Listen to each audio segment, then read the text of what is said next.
all, and welcome to tonight's beer review, which I am dubbing the breadfruit beer review. Why? Not because I'm drinking a breadfruit beer, but because I just ate some breadfruit, and boy do I love breadfruit, which is apropos of nothing to do with the beer I'm reviewing tonight. I just like breadfruit.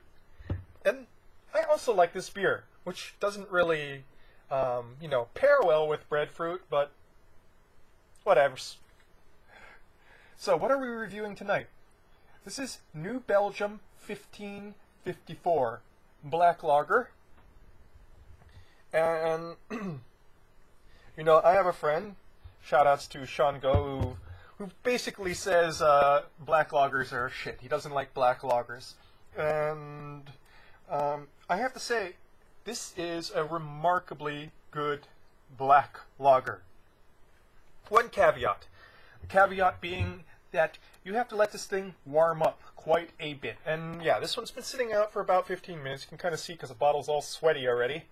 And it's kind of hot outside today and hot inside today because Hawaii summer has come, and that means mugginess and heat galore. So, well, this isn't exactly what you would call a summer beer. It is a good beer. So let's read the label, shall we? A Belgian book from 1554 would inspire this black lager recipe. Brewed back to life, 1554 immediately made fans with its surprisingly light taste and dry chocolatey finish. So this is a fairly light, 5.6, although I've seen many lighter Euro dark lagers, and that's what this is sort of classified as. It's not really towards a classic beer style. It's more in one of those modern lager styles. That said, I think it's a well-brewed beer. So let's stop talking and open this up and get to it, shall we?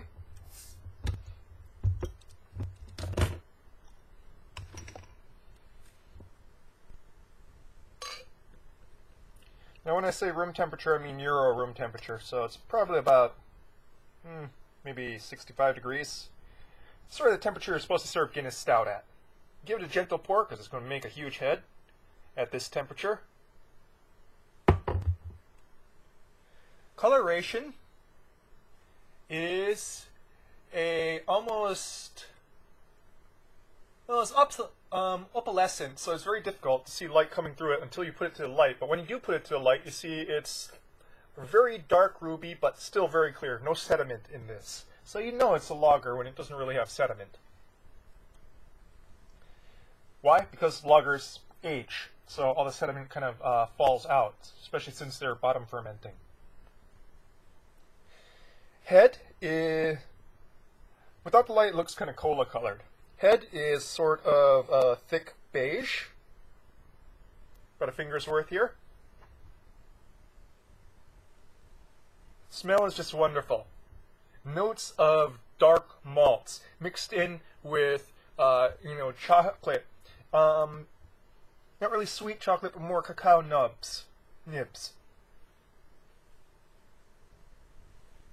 Sort of slight herbaceousness.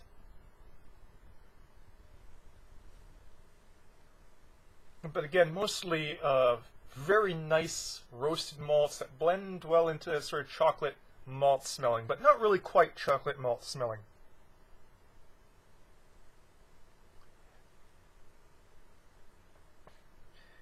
It's very difficult to say whether it would be sweet or dry from smelling it.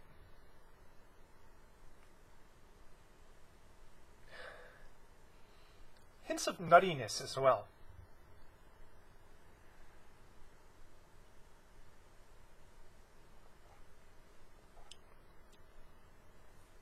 Good carbonation, nicely light on the palate.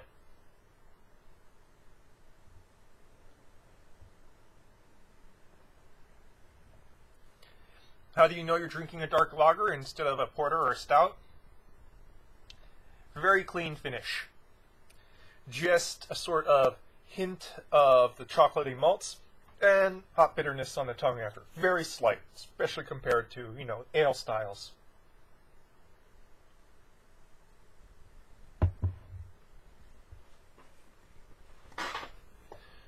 In the front, roasted malts.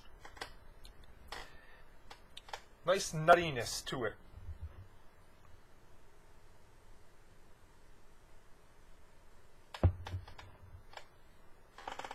Rising hints of dark stone fruits in the mids. Roastiness intensifies, hints of chocolate emerge. Hop bitterness at its peak in those mids there. Nice interplay with a very subtle sweetness from the malts.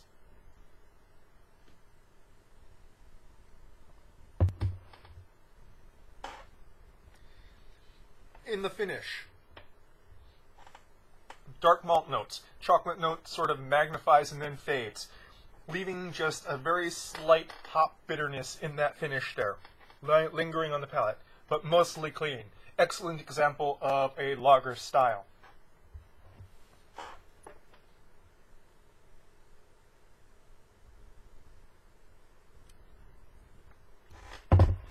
Big taste, yet, like it says, light-bodied, but it doesn't come across as watery because of the intensity of that taste.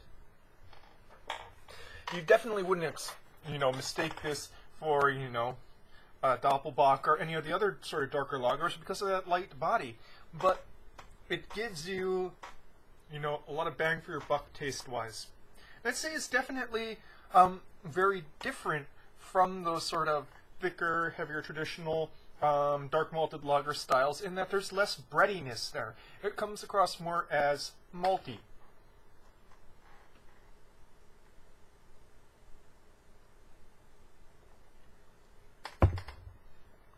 Even the roastiness comes more like roasted malts, like roasted barley as opposed to roasted coffee. Kind of want to know what roasted barley is? You can go and try like some barley tea, which is Chinese, and it'll give you sort of that note there that you're kind of getting from this.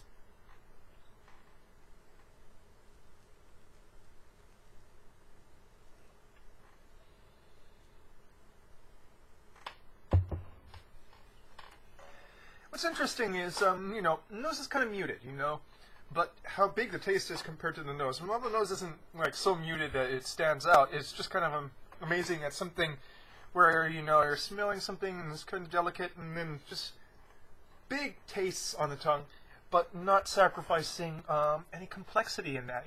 That there's all this sort of things that kind of emerge throughout the process as it plays on your palate. So,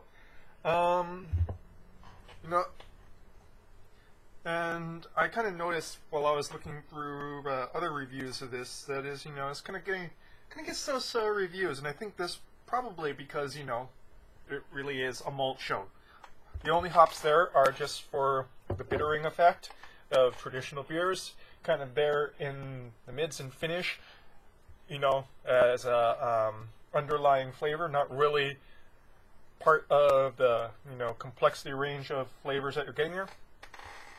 And it's kind of getting to something I want to kind of quickly mention, in that I think a lot of good beers now are getting overlooked because of the emphasis on hopping.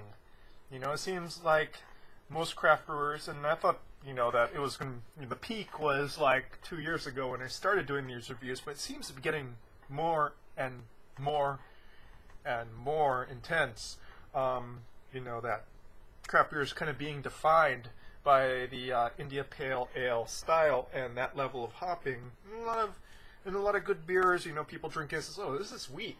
What's there?" They're used to getting their tongue scorched off. They're not used to having something that's, nuanced or delicate or not intensely hopped. And, this being kind of light-bodied, and while still having big taste, being pretty much a malt show, being a fairly under-recognized style within the craft world, I think it kind of suffers for that in the ratings, which I think is a sad thing, because this is an excellent beer.